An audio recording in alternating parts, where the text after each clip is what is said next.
네, 부동산 시장 흐름과 주요 이슈를 짚어보는 시간입니다. 오늘도 광순의 복덕방 대표 이광수 대표님 모셨습니다. 안녕하십니까? 안녕하세요. 반갑습니다. 네.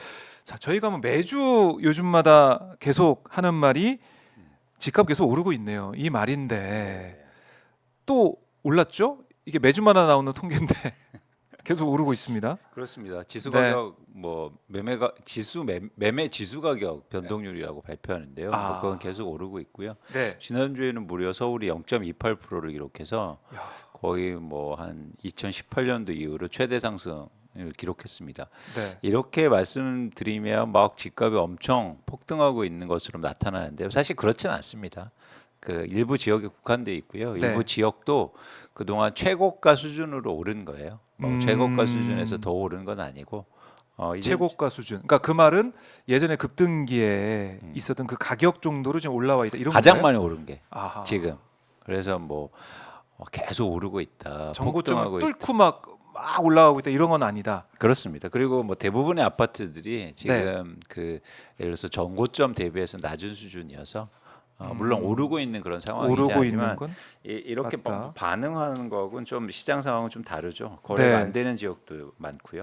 거래가 안 네, 네. 되는 지역도 있다. 근데 이게 이제 2021년 당시 부동산 급등기와는 다르다 지금 상황 자체가 라는 보도도 나오고 있더라고요. 이건 어떤 의미입니까? 그러니까 가장 다른 이유는 뭐냐면 예. 그 수요가 달라요. 수요가 그러니까 예전에 가격이 급등할 때는 집값을 이렇게 상승시킨 수요가 투자 수요였습니다. 그런데 지금은 실수요예요.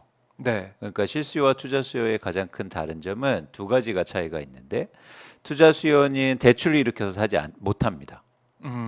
전세를 끼고 사야 되니까. 그렇죠. 근데 지금은 실수요이기 때문에 대출이 같이 증가해요. 아, 두 번째는 어떤 특징이 있냐면 예. 투자 수요는 가격이 오르면 올라도 계속 수요가 증가할 수 있습니다. 그러니까 주식 시장을 보시면 아실 수 있는데 네. 가격이 오를수록 수요가 더 붙잖아요. 그렇죠. 이게 투자나 투기 수요의 속성이거든요. 네. 근데 실수요는 가격이 오르면 다시 줄게 돼 있어요. 그렇죠. 이런 뭐 부동산하고 비유하기는 좀 그럴 수도 있겠지만 네. 어쨌든 이런 실수요도 이 가격이 오르면 수요가 줄지 않습니까? 맞습니다. 가격이 오르면 계속 수요가 증가하진 않죠. 일반 재화의 이건 너무 같은. 비싼 거 아니야 이 정도면 하면서 그렇죠. 안 살 수 그렇기 있다. 때문에 가장 큰 차이점은 수요의 차이가 있다. 네. 그래서 예전에는 투자나 투기 수요가 막 붙으면서 집값을 크게 올렸고 아하. 그래서 무차별하게 올랐던 거예요. 모든 지역이 다 올랐다. 근데 지금은 실수요, 즉 신축 아파트 네. 그리고 일부 지역 이렇게 오르고 있는 그런 상황입니다. 그러니까 무차별적으로 다 올랐다 이 말씀이 이제 귀에 꽂히는데 2021년 때는 그때는 지금 또 안 사면 안 되고 모든 지역에서 다 이제 사는 올라가는 분위기. 왜냐하면 투자도 같이 이제 들어온 부분이 투자할 있기 때문에. 때는 거주 여건을 보지 않잖아요. 돈만 든다고 생각하면 사기 때문에 그게 뭐 노후 아파트든 네. 외곽이든 뭐 상관없이 지방이든 할 거 없이 다 샀다는 거죠. 근데 지금은 자기가 거주할 집을 사야 되니까 네. 막 전 지역의 가격이 오르거나 이러기는 쉽지 않은 상황입니다. 이른바 이제 교육 좋은 지역이거나 아니면 교통이 좋은 지역이거나 아니면 앞으로 어떤 호재가 있다고 느껴지는 지역보다는 내가 좀 편하게 살 수 있는 아니 내 자녀를 위해서 좋은 지역 그렇죠, 이런 부분들이 좀 그렇죠. 부각이 된다라는 그렇죠, 거네요. 그렇죠. 실수요다.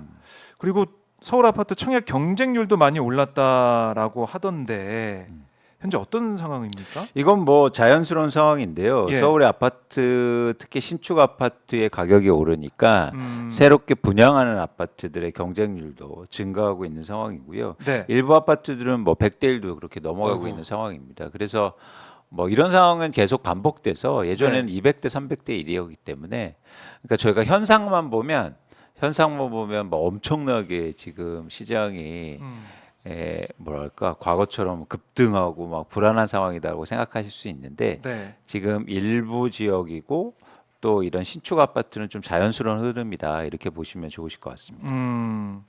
일부 지역, 일부에서 이제 벌어지고 있는 뜨거운 그런 현상이다라는 건데, 근데 뭐 결국에는 뭐 지난주에도 말씀드렸지만 심리가 가장 뭐 중요한 거 아니겠습니까? 네. 오르다 보니까 실소유자 입장에서는 지금 더 오르기 전에 빨리 이제 잡아야겠다.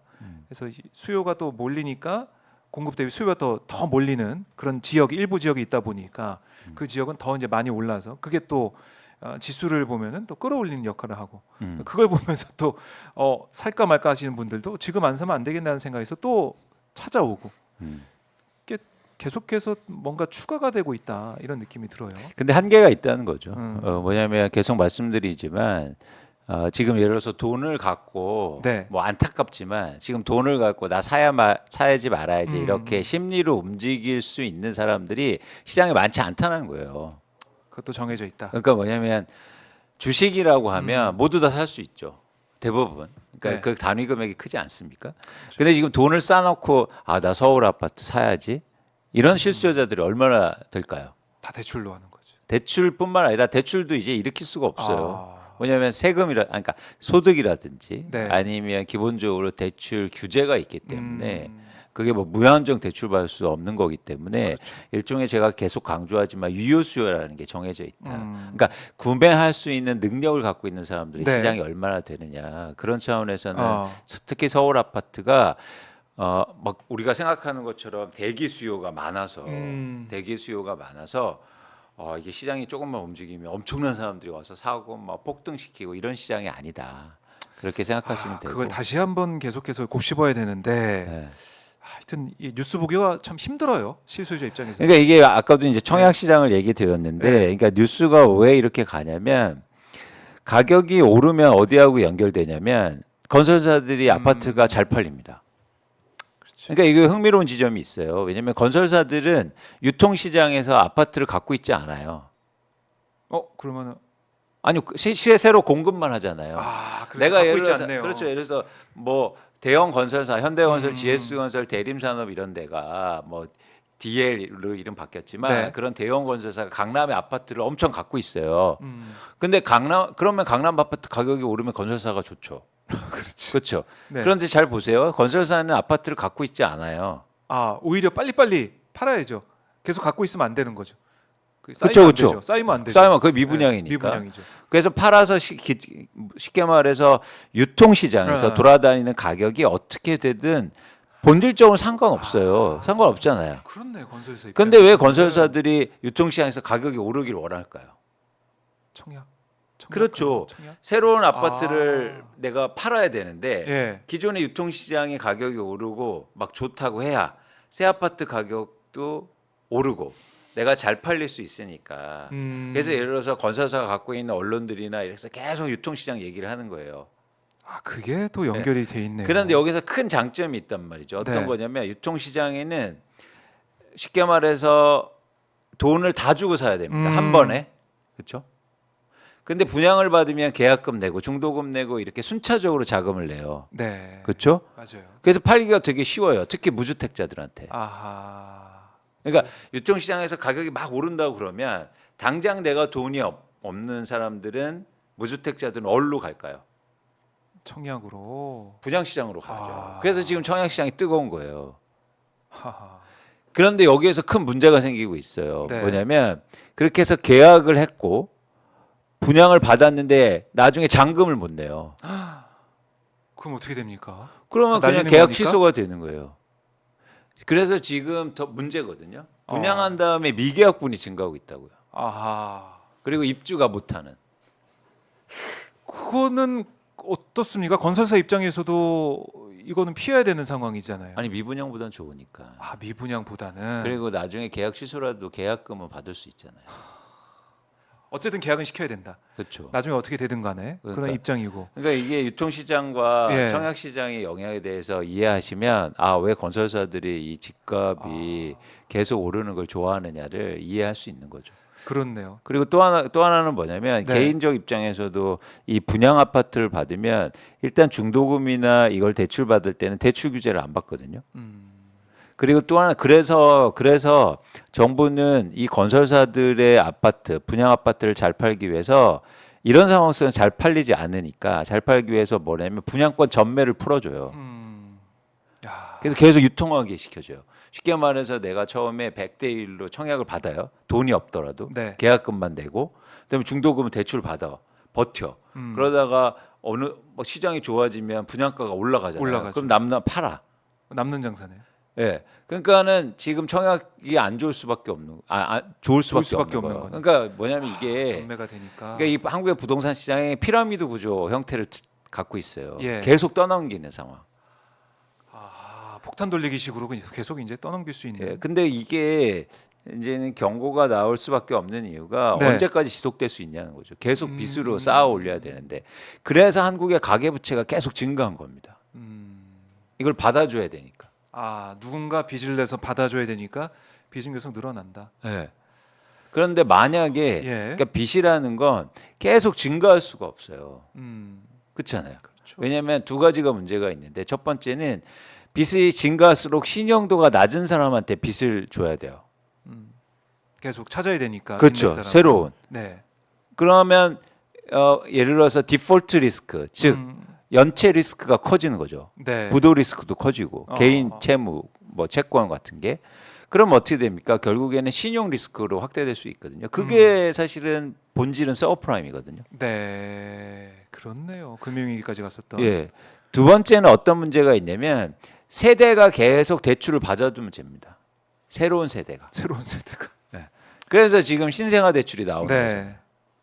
근데 이게 언제까지 될까? 언제까지 이러다가 뭐 제가 저번에도 말씀드린 네. 대학생 대출도 해줘야 되고 이러지 않습니까? 그러니까 이렇게 빚으로 쌓아 올리는 자산 가격은 네. 한계가 있다는 거죠.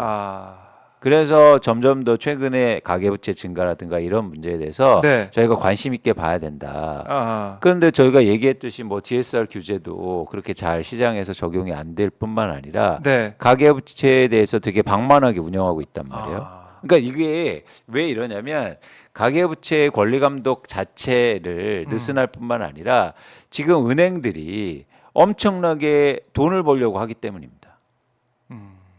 그러니까 쉽게 말해서 은행에서 파는 상품은 대출이잖아요. 네. 대출 팔아서 이자 수익을 네. 그게 사실 수익이지 않습니까? 매대 마진으로. 예.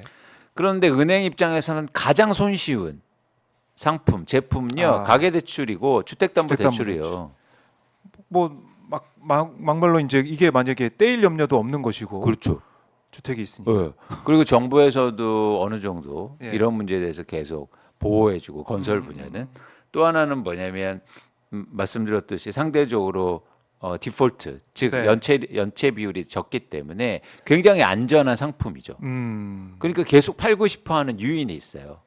그렇군요. 그래서 정부에서 규제나 어떤 관리 감독을 안 하면 네. 은행은 계속 주담배 즉 주택담보대출을 팔고 싶어 한다고요. 근데 그걸 정부가 규제를 잘 못했잖아요. 그동안 못했죠. 그래서 올해 상반기에 주택담보대출이 지금 급증하고 있는데 그래서 올해 2분기 때부터 은행의 이익이 급증할 예정입니다. 그래요.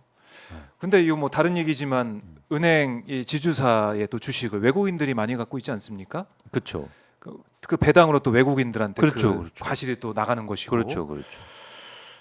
우리가 빚내 가지고 우리가 대출 받아 가지고 그 과실을 외국인들이 가져가는 셈이네요. 그래서 주택담보대출 받아서 집 사시려면 최소한 은행주는 매입하시라. 은행주는 사고. 배당이라도 못 참겠어 가계대출 받아서 서글픈 일이긴 하지만 참. 지금의 유일한 승자는요 은행들이요. 그렇네요. 은행은 또 어떤 문제가 있냐면 잘 한번 생각해 보세요. 은행의 지금 가장 큰 리스크는 부동산 PF거든요. 맞아요. 계속 우리가 그 얘기했잖아요. 그렇죠. 그러니까 부동산 PF를 건설사나 시행사한테 꿔줬는데 땅값을 그걸 못 받을 위험에 커지고 있어요. 그래서 계속 부동산 PF 연착륙을 얘기하는데 이 연착륙이라는 건 어디하고 연결돼 있냐면 결국엔 가계부채하고 연결돼 있어요. 즉 무슨 얘기냐면 가계부채를 일으켜서 이 아파트를 사줘야 부동산 PF가 연착륙이 돼요. 그렇잖아요. 근데 은행 입장에서 보세요. 여기다가 한번 돈을 잘못 꽂아서 물렸습니다. 근데 지금 개인한테 돈을 꽂아서 이 문제를 해결하려고 그래요. 그러면 여기에서 이자도 받고 이 문제는 줄어들어요. 와, 엄청나죠. 먹고 안 먹고. 왜? 그러니까 와이낫이에요. 그러니까 오늘도 그 이제 금감위원장 인사청문회를 하는데 거기서 이제 한 의원님이 한창민 의원님이 질의를 하실 건데 저희 이제 광순회복덕방하고 같이 얘기한 부분이 있거든요. 어떤 그게 부분이? 뭐냐면 지금 부동산 PF의 구조조정의 주체가 그러니까 가장 첫 번째 단계는 부동산 PF를 4단계로 나누는 거예요. 쉽게 말해서 이거는 괜찮은 사업지, 네. 뭐 나쁜 사업지 이렇게 구별해야 되는 거잖아요. 그게 구조조정의 첫 출발점입니다. 그렇죠. 그래서 살릴 건 살리고. 그렇죠. 안 되는 거 안 그걸 된다고 금융기관한테 이렇게 한다면 이거는 정리해라는 네. 거죠. 근데 그거를 구분하는 게 누군지 아십니까? 은행인가요 혹시? 자기네들 스스로 해요. 이걸 저희가 뭡니까? 질의를 통해서 알아냈다고요. 충격적이죠. 야. 누가 공정하게 객관적으로 판단해 가지고 분류를 해줘야 되는데 네. 그러니까 선수가 심판 역할까지 하고 있는 상황. 그렇죠. 그렇죠. 거기에다 심지어 면책 특권도 줬어요. 허. 네. 그러면은 은행 입장에서는 잘 네, 보세요. 네. 가계부채 증가시켜서 PF 리스크 줄여준다고 하지. 난 이자 비용 증가하지. 그리고 이거를 그러면 이거 구조조정이 제대로 되겠습니까? 이거 보면 자기 입장에서는 시간만 버티면 해결된다. 예. 그러면 가게가 다 받아줄 건데. 또 지금 같은 부동산이 뜨겁다고 하는 뉴스도 많이 나오는데 계속 나오니까. 실소유자가 다 받아줄 거 아니냐. 그렇죠. 이거는 무조건 버티면 그러니까 이게 등급 판정이 제대로 됐냐는 거죠. 와 이거 좀 충격적인데요. 네. 이거부터 이게 객관적이고 공정하지 않은데 과연 이 문제를 누가 해결할 수 있을 것이냐는 생각이 들고 정부는 근데 이런 부동산이 뜨거워지고 있다고 하니까 공급 대책을 많이 또 얘기하더라고요. 네. 공급 대책을 봤더니 3기 신도시 등을 중심으로 시세보다 저렴한 수준으로 2029년까지 23만 6천 가구를 분양하겠다. 또 그린벨트 얘기가 또 나왔습니다. 올 하반기 그린벨트 해제 이런 걸 통해서 수도권 신규 택지 2만 가구 이상을 추가로 공급하겠다. 이런 대책을 내놨는데 대표님 어떻게 보셨습니까? 이거는 정말로 얘기할 게 많은데 네네. 일단 첫 번째는 사실은 이번에 윤석열 정부의 주택 공급에 큰 그 일종의 기조라고 할까 방향성이 있었어요. 네. 뭐냐면 주택 공급이 부족하다. 그 얘기 계속 있었죠. 부족하다. 네. 그래서 재건축 재개발 규제 완화를 해서 공급을 늘려야 된다. 용적률 다 지금 엄청 높여주고 있지 않습니까? 그래서 민간 중심의 공급을 그러니까 확대하고 네. 그다음에 규제를 완화해 주겠다. 이게 큰 기조예요. 그런데 그럼에도 불구하고 공급이 계속 감소하고 있습니다. 왜 감소할까요? 가지고 있는 사람이 안 내놔서 그런가? 가지고 있는 사람이 안 내놔서 그런 것도 그건데 이제 그건데 유통시장에서는 그게 이제 제가 말씀드리고 네. 싶은 거긴 한데 실제로 주택이 건설이 안 되는 이유가 규제를 아무리 완화해줘도 그렇죠. 민간은 공급을 안 해요. 남지 않으니까 돈이 안 남는 남으니까. 되니까. 그러니까 민간은 주거복지라든지 한국의 부동산 시장을 위해서 한국의 건설사들이 공급하는 주체가 아니란 말이죠. 돈을 벌려고 합니다. 네. 근데 지금 시장을 봤더니 돈을 못 버는 시장이에요. 음. 그랬더니 왜 공급을 해요? 계속 줄여요. 그러면서 규제는 더 풀어달라고 합니다. 이걸로는 안 돼. 더 풀어줘. 난리 났습니다. 지금 이거 공급 부족하다고 얘기하니까 예. 뭐냐면 규제 더 풀어달라. 이 정도 규제 풀어서는 그래요? 우리 공급 못한다. 지금도 많이 푼 것 같은데. 역대급으로 풀었어요. 예. 근데 여기서 더 풀어달라. 그러니까 뭐냐면 돈을 벌려는 욕심은 끊이지 않는 거예요. 그렇죠. 그렇죠? 네. 그래서 결국에는 규제 완화를 해서 민간을 시장에 끌어들여서 공급을 증가시킨다는 건 뭐냐면 순진한 계획이라는 거. 실제로 그렇게 2년이 넘게 했더니 공급이 안 돼요. 그러기까. 예. 근데 집값은 올라.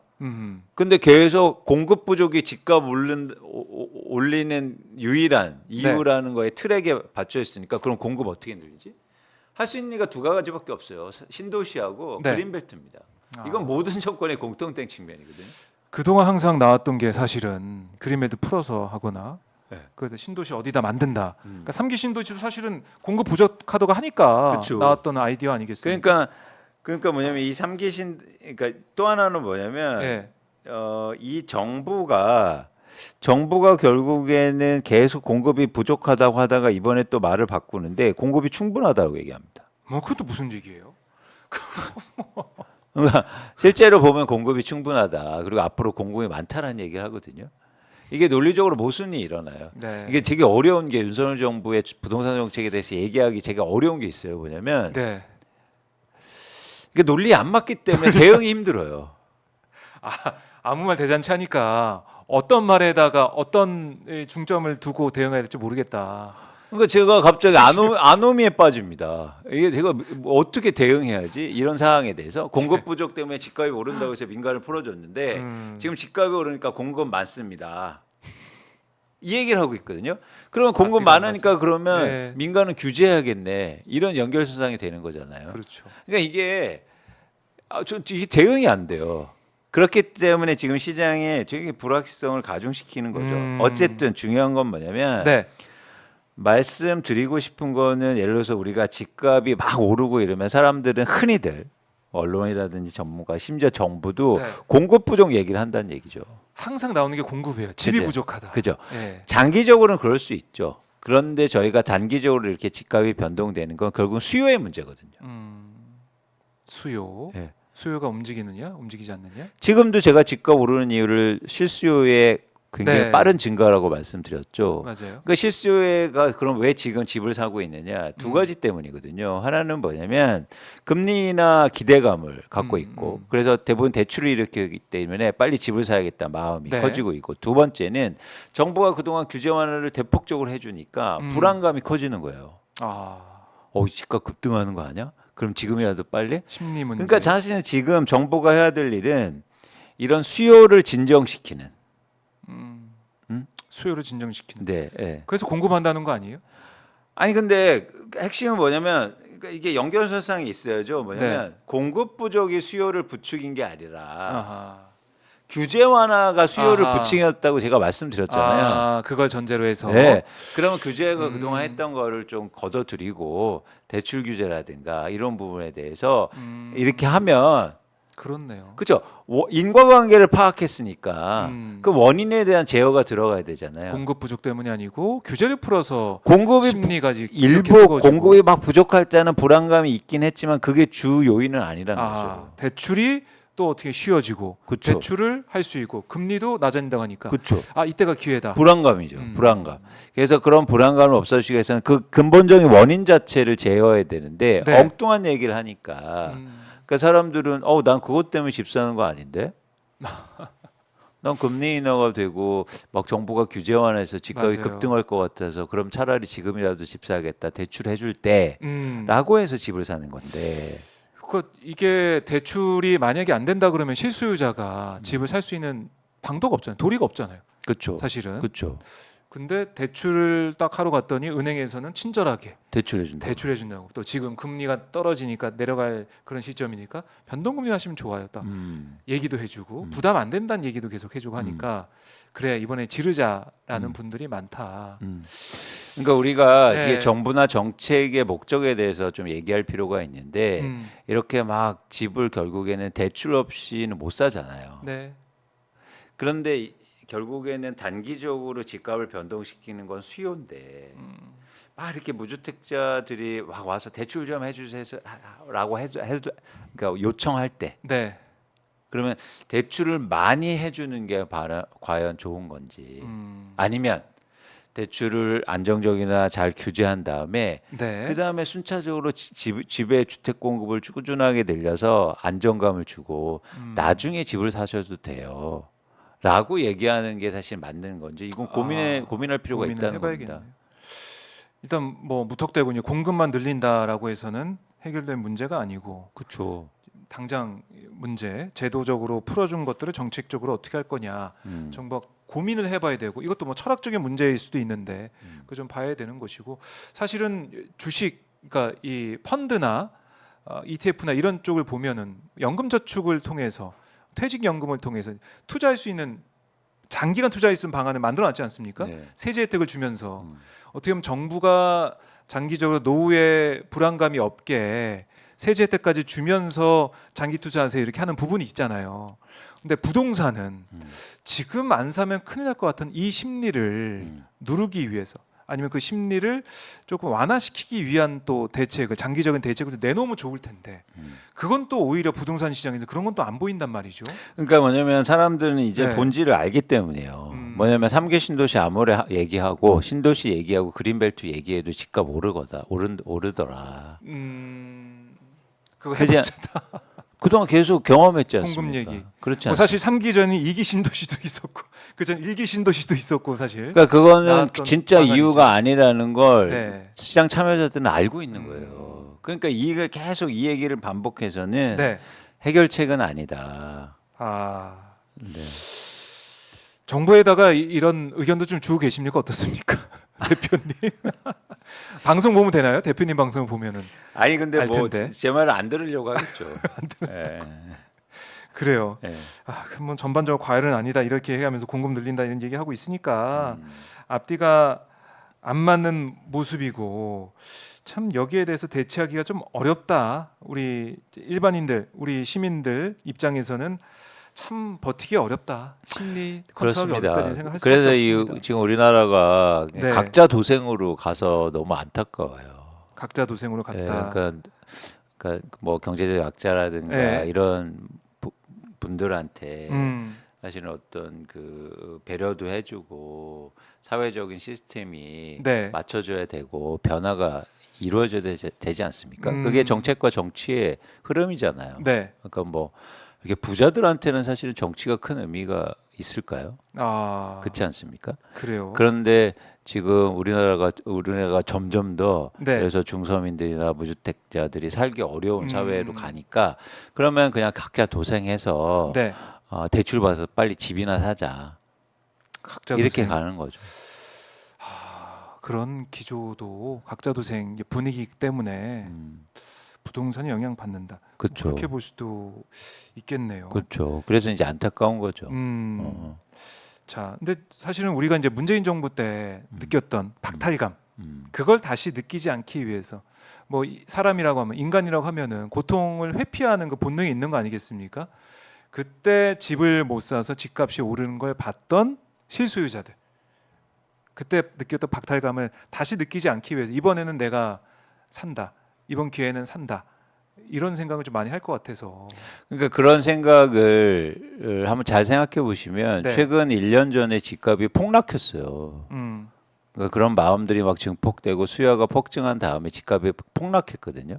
그 시기가 있었죠. 예, 불과 1년 전입니다. 아, 예, 근데 우리는 벌써 그런 시기를 잊고 또 막 집값이 급등 얘기를 하고 있거든요. 그러니까 지금 왜냐하면 한국의 부동산 시장을 제가 전문가 입장에서 걱정하는 건 네. 변동성이 되게 커져서 이렇게 높은 가격을 대출을 일으켜서 사는 건 굉장히 큰 위험을 감수해야 됩니다. 그러니까 쉽게 말해서 여러분들이 우리가 지금 집을 사고 대출을 일으키는 이유는 강한 믿음이 있기 때문이에요. 어떤 네. 건 자산 가격은 오를 거야. 아, 근데 만약 떨어지면요, 네. 그 고통은요 훨씬 큽니다.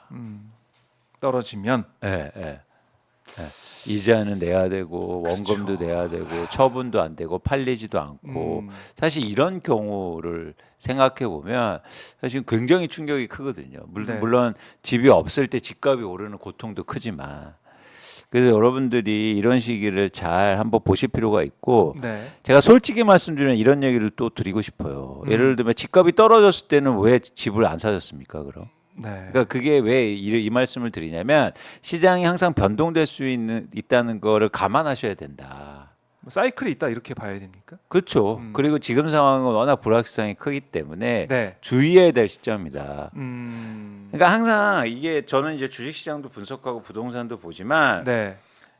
내가 자신 없을 때는 남들이 어떻게 하는가를 볼 필요가 있어요. 남들, 예. 남들 어떤 남들을 봐야 됩니까? 쉽게 말해서 지금 돈 있는 사람들이 서울에 아파트를 사겠습니까? 그걸 봐야 된다. 예, 예. 내가 투자자, 내가 실수요자가 아니고 투자자다 이런 마인드를 좀 가지고 봐야 된다. 그렇죠. 시장을. 그렇죠. 그러면은 내가 이 가격의 아파트를 과연 돈을 벌 수 있을까?라는 관점을 보면 네. 약간 달라질 수 있죠. 물론 내가 그러니까 가게가 난 월급도 많이 받고 네. 재산도 많아. 근데 무주택자인데 난 어느 시점에 사도 상관없어. 그분들한테는 뭐 집이 꼭 상관없지. 있었으면 좋겠어. 그럼 사시면 돼요. 예. 그런데 네. 계속 제가 강조하지만 지금의 상황을 보면 엄청나게 지금 대출이 증가하고 있고 무리하게 지금 집을 사는 분들이 많아지고 있다는 거죠. 대출 증가는 곧 이제 무리하게 대출 받는 사람이 있을 수 있다니까. 그럼 관점을 바꿔서 내가 이렇게 샀는데 누가 이 가격보다 더 높게 사줄 수 있을까? 그러면 좀 얘기는 달라질 수 있다고 봐요. 그러니까 나만 보는 게 아니라. 네. 다른 사람들이 어떻게 행동을 할까? 이것도 좀 봐야 된다. 물론 이 집이 너무 좋아서 내가 지금 아니면 안 된다. 가격은 상관없다. 지금 시점, 지금 꼭 사야 된다. 이런 상관없겠지만 사람인지라 또 심리적으로 이 집값이 어떻게 되는지는 계속해서 들여다볼 것이고 만약에 내가 산 가격보다 1년 뒤에 2년 뒤에 좀 떨어져 있다면 20-30% 내려가 있다면 좀 속이 쓰릴 거고 힘들 수 있다. 그걸 좀 고민해봐야 된다 이런 말씀이신데. 그렇죠. 이제 변화 가능성을 항상 음. 보시고 떨어지면 자산 가격은 오르고 네. 그리고 오르면 사실 떨어질 수 있거든요. 음. 그래서 특히 지금 같은 상황에 여러분도 한국의 부동산 가격을 보면 네. 굉장히 변동성이 큰 구간이기 때문에 아하. 사실 사실 주의해야 되고 이게 집값을 전망하는 건 사실 굉장히 어려운 직업이요. 그렇죠. 그게 다른 거보다. 어렵죠. 어렵고 네. 또 뭐 여러 가지 또 의견들이 나와서 네. 어? 그런데 대부분의 이제는 주류 의견이라고 하고 언론이고 전문가들은 네. 어쨌든 이제 집값을 장기적으로 보면 여러분들이 보면 계속 오른 것처럼 느껴지잖아요. 그러니까요. 네. 계속 오를 것 같아요. 장기 투자하면 네. 묻어두면 오른다. 네. 이렇게. 그런데 저는 이제 생각을 좀 달리하는 건 뭐냐면 예를 들어서 우리나라가 최근 뭐 30년 동안만 20년 동안만 치면 네. 삼성전자 주식이 더 많이 올랐거든요. 강남 아파트보다. 그래요? 네. 안 그런 것 같은데 정말 그런 거예요? 2배 올랐습니다. 어. 그러니까 그렇다고 뭐 주식 투자가 좋다는 얘기를 드리는 게 아니라 네. 부동산은 이제 거주하는 만족도도 있고 음. 뭐 여러 가지 차이점이 있지만 그래서 여러분들이 저는 그러니까 계속 뭐 부동산 가격이 오르고 네. 그리고 한 번도 안 떨어지고 이런 건 아니다. 음. 심지어 1년 전에 경험했는데 그 경험을요 무시해요. 아. 강남의 아파트가 30% 빠집니다. 한 번에요. 예. 이거 위험하게 생각하는 사람이 없더라고요. 왜 빠졌을까요? 그때 그렇게 좋은 새 아파트들이 강남의 아파트들이 이건 제가 뭐 만들어낸 이야기가 아니라 네. 실제로 거래가 됐기 때문에 근데 우리는 벌써 잊었거든요. 언제 그런 때가 있었냐 싶게 잊었고 지금은 또 오른다 이를 반복하고 있는데 네. 오르는 얘기를 많이 했을 때 또 오른 가격에 사람들이 많이 사줬을 때 누가 이익을 보느냐 누가 좋은 일이냐 이것도 고민 좀 해봐야겠네요. 그렇죠. 그리고 예를 들어서 그 지금 나 말고 다른 사람은 어떻게 행동하고 있는지 그런 차원에서 이 정부 정책이 좀 아쉽다는 거죠. 네. 뭐냐면 정부 정책은 결국 시장의 가격에 따라서 움직이는 건 아니고 정부 정책은 두 가지 달성을 하는 게 목적이어야 된다. 하나는 주거 복지와 네. 이 시장의 변동성을 계속 줄이는 진폭을 크게 오르거나 크게 내리는. 근데 이 가격을 쫓아다니고 있잖아요. 네. 많이 내리면 규제 막 완화해줬다가 그렇네요. 예. 또 이제 오른다 보니까 나 규제 강화할 거야. 뭐 이런 얘기를 하고 있으니까 그런 측면에서 정책이 좀 아쉬운 측면이 있죠. 네. 그리고 뭐 세금 문제랑도 연결시켜 보면은 이번 윤석열 정부에서는 다주택자 입장에서는 뭐 좋은 시기가 좀 도래해서 지나가고 있는 거 아니겠습니까? 또 이번에 이제 종부세도 마찬가지고 여러 가지로 다주택자 그러니까 부동산 가진 자산가 입장에서는 좋은 시절이다라고 볼 수가 있기 때문에 이것도 이제 부동산 시장에 주는 시그널이 있는 거고. 그렇죠. 그런 네. 아까 말씀드린 것처럼 그런 정책들이 특히 다주택자는 불안할 필요가 없잖아요. 네. 네. 그렇죠. 근데 가지고 있으면 되니까. 그런 정책을 보면서 누가 불안하겠습니까? 음. 무주택자들이 불안하겠죠. 규제 이렇게 풀어주면 집값 폭등하는 거 아니야? 네. 이런 불안감이 커지는 거죠. 아. 그런 불안감들이 지금 행동으로 연결되고 있다는 거예요. 네. 그래서 이렇게 뜨거워진 집값이 뭐 앞으로 수년 뭐 2, 3년 뭐 5년 이렇게 쭉 가기는 어렵다라는 게 이광수 대표님의 그동안의 생각이신데 뭐 변화가 없습니까? 어떻습니까? 아니 지금 저희가 이걸 변화할 수가 없는 게 예를 들어서 네. 집값만 따지면 그러니까 지금 하락하다가 오르는 상황이고 뭐 네. 여기서 뭐 크게 막 예전에 고점을 넘기고 막 거기서 20-30% 오르는 시장은 절대 아니고요. 네. 그러니까 뭐 제가 구체적으로 수치를 말씀드리면 좋겠는데 워낙 예. 지역별로 다 다르기 좀, 때문에 다르더라고요. 그래서 제가 드리고 싶은 말씀은 지금 명확하게 말씀드릴게요. 네. 실수요자가 시장을 움직인다. 근데 이 수요가 증가하는 건 한계가 있다.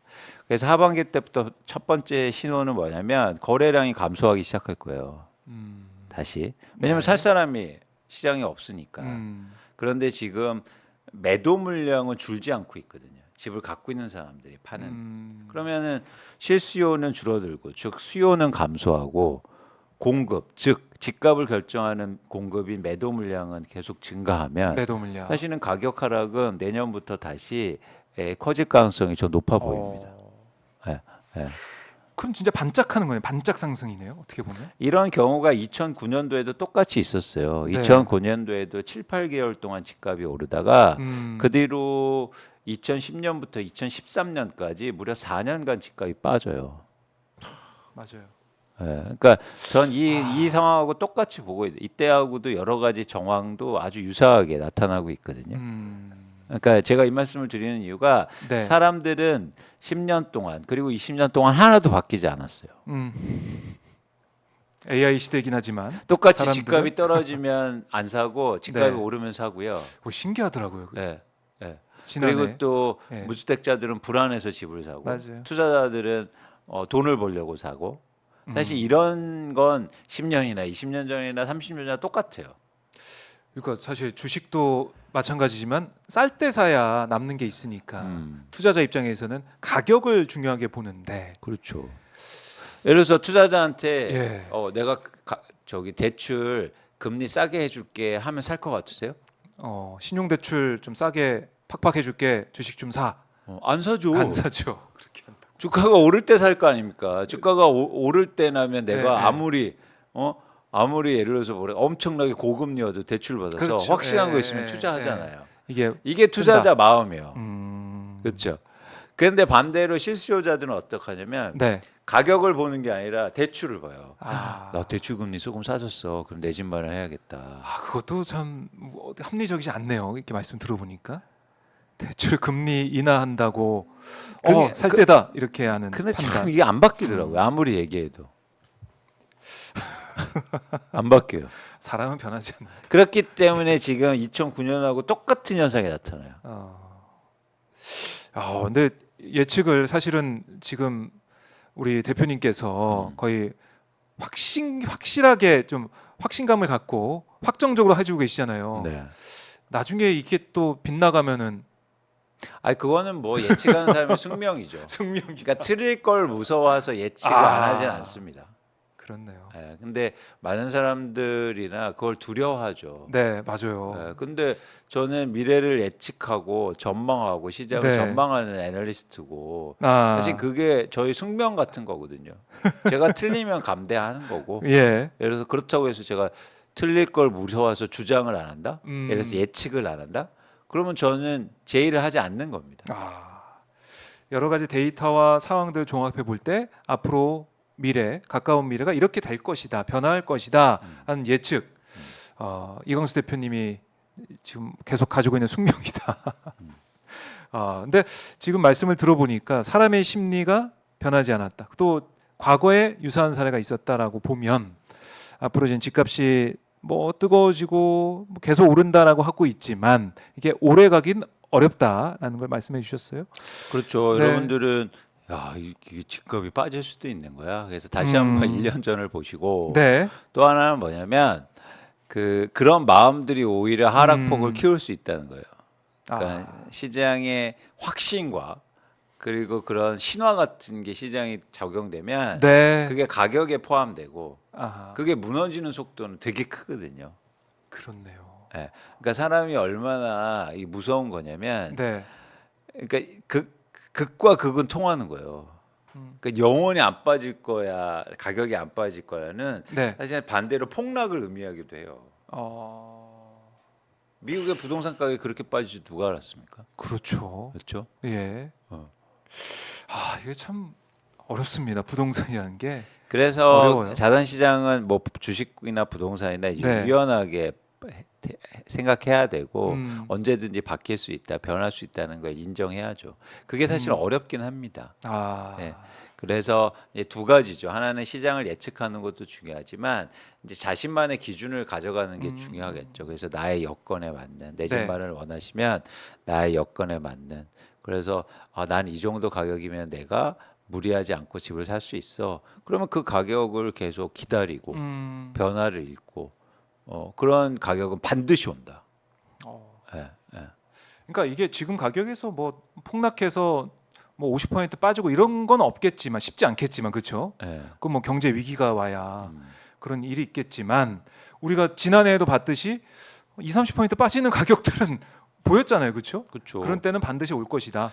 뭐 아니 지금도 정거점에서 이미 그런 떨어지면. 지역이죠. 세종 같은 데는요. 네. 불과 4-5년 전에만 해도 난리 났었어요. 뭐 국회 이전한다고 하고 막 네. 투자자들이 몰려가면서 음. 집값이 그 전국에서 가장 많이 올랐는데 지금 집값이 반토막 났습니다. 쉽게 말해서. 그런데 4-5년 전 들어가서 네. 그때를 한번 보세요. 사람들의 생각을. 세종시 아파트 가격 빠진다고 그러면요. 네. 웃었어요. 하. 그때 그때는 특히 또 공무원들이. 계속 오를 것 같지. 제가 생각이 들어서. 어떤 공무원 단체 가서 네. 직원 대상으로 세미나를 했는데 세종의 지금 가격이 급등하고 있지만 사실 하락할 가능성이 높다. 그렇게 말씀하셨어요. 네. 사람들이 웃었어요. 세종시는 안 빠져요. 거기 장이 저한테 그러더라고요. 네. 아유 제가 공무원 생활 오래 하고 세종시는 안 빠집니다.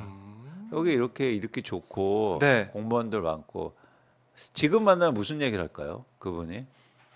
대표님이 맞았습니다. 아니 그 맞았다 틀렸다가 아니고 예. 중요한 건 뭐냐면 그분의 가장 큰 문제점이 있었어요. 어떤 거죠? 변화를 인정하지 않는 거예요.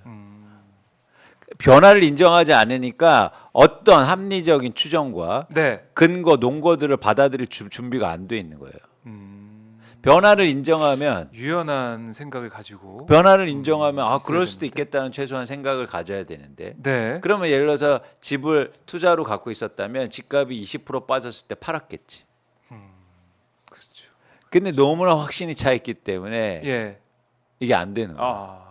그러니까 투자는 약간 이게 어렵긴 한데 네. 그러니까 투자는 사실 이런 게 중요하거든요. 내가 막 너무 확신을 가지면요. 쉽게 말해서 빠질 때도 못 팔아요. 왜냐면 오를 거니까.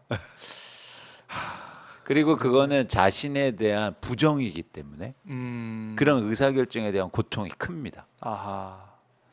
그런데 자기가 내가 확신이 너무 크니까. 틀릴 수 있다라는 걸 인정을 해야 되는데. 그렇죠. 그렇죠. 그래야 유연하게 대응하고 네. 투자도 잘할 수 있고 내 집 마련도 잘하실 수 있어요.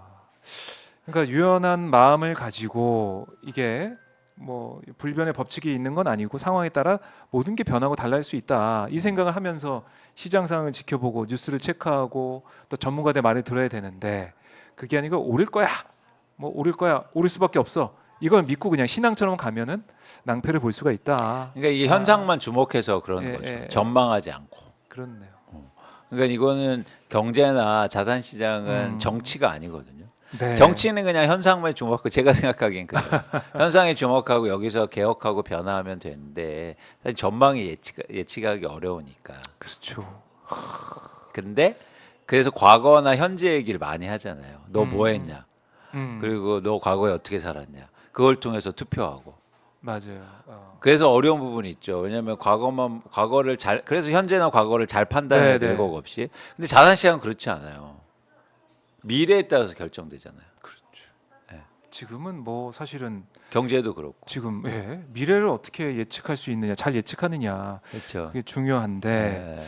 지금 오늘 이광수 대표님의 말씀을 쭉 들어보면은 앞으로의 집값, 부동산 가격, 부동산의 미래 좀 우리가 엿볼 수가 있을 것 같아요. 네. 그래서 여러분들이 앞으로 네. 그 거래량을 관심 있게 보실 필요가 거래량. 있습니다. 네, 거래량이 다시 줄어든다는 건 수요가 다시 감소한다는 얘기고요. 네. 그렇게 되면 또 다른 시장의 변화가 이제 시작되는 거죠. 수요가 감소하고 그만큼 공급이 남는다는 거니까요. 그렇죠. 또 변화가 있고 또 계속 올 것 같은 지금 이 상황, 뜨거운 상황도 식을 수 있다. 이것도 이 가능성도 배제하면 안 된다는 거예요. 그렇죠? 거기에 대해서 우리가 고민하고 또 미래를 전망하면서 계속해서 유연한 상태로 또 심리적으로도 안정된 상태로 있어야 된다. 이렇게 좀 정리해 보도록 하겠습니다. 저희가 이광수 대표님 모시고 좀 매주마다 정말 부동산 시장을 예측하고 또 현상을 분석을 하면서 많이 배운 것 같아요. 어떻게 대응하고 어떤 마음가짐으로 지금 이 시장을 바라봐야 되는지 많이 느꼈는데 저희가 이광수 대표님 매주 모시는 시간은 이렇게 오늘로서 마무리가 되는데 네, 네, 네. 계속해서 변화가 보이지 않습니까? 그럴 때마다 이광수 대표님 모셔가지고 대표님 그때 맞으셨네요 이렇게 또 얘기 좀 하고 이거 어떻게 예측하신 거예요 이렇게 또 물어보고 앞으로의 상황 아마 이게 딱 쉽게 된다면 또 이광수 대표님의 이 말씀을 더 귀담아 듣는 분들이 더 많아지지 않을까 저는 이런 생각도 개인적으로 해봅니다. 그동안 고생 많으셨고요. 아유, 감사합니다. 네, 끝으로 가시기 전에 시청자분들께 못다한 말씀이나 꼭 이거 기억해 주세요. 이 말씀 듣고 마무리 해보도록 하겠습니다. 그러니까 사실은 부동산은 그러니까 제가 뭐 부동산을 해서가 아니라 부동산은 굉장히 중요한 자산이고 네, 그리고 부동산 정책이라든가 이런 건 음. 우리나라 경제에서도 되게 중요하죠. 아, 그런데 우리나라에서 부동산을 얘기하는 건 뭐랄까 좀 힘든 부분이 있어요. 예, 그런데 저는 부동산을 얘기하고 그리고 부동산을 진단하고 정책을 만들고 이런 부분에 대해서 좀 공론화 되었으면 좋겠다. 중요한데 많이 이야기하지 않는 네, 분야가 유일해요. 부동산이 엄청 가장 중요한데 음. 그게 전 두 가지라고 봐요. 부동산과 교육. 아, 진짜 중요한데 이야기하지 않아요. 그냥 관성대로 가죠. 네. 네.